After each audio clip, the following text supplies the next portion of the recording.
Vice ganda sunod-sunod na ganap, Vice dumiretso sa VIP screening ng pelikula.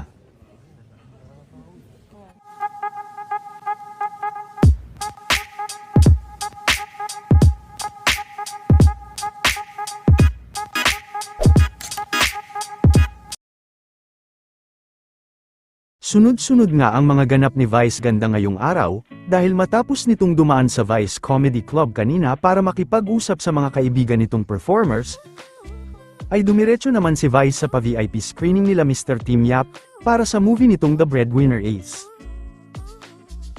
Matapos din ang panunood ay super thankful naman si Vice sa mga dumalo sa pa-VIP screening ni Tim Yap.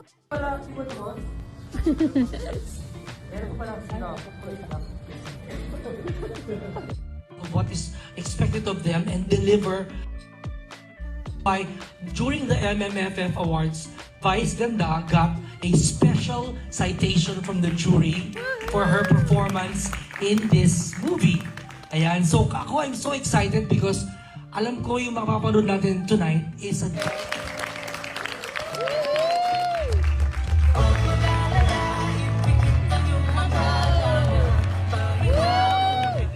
organizing this block screening, and I super appreciate everyone took the time para mapanood po itong movie namin. Yes, I am very excited for you guys to see this. I am very proud of this movie. And yes, ibang offering ito from my team, from me, dahil this is not gonna be the usual comedy movie na Madlang people, I'm inviting everyone to please watch And the Breadwinner Is dahil available pa po sila sa mga hindi pa nakakapanood, humabol na po kayo, may time pa po kayo. So, let's go! And the Breadwinner Is. Thank you!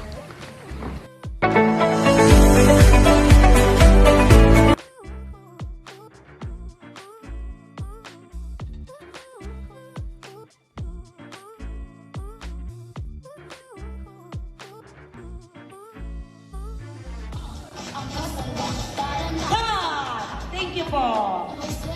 More energy ang Castlovers! Let's go!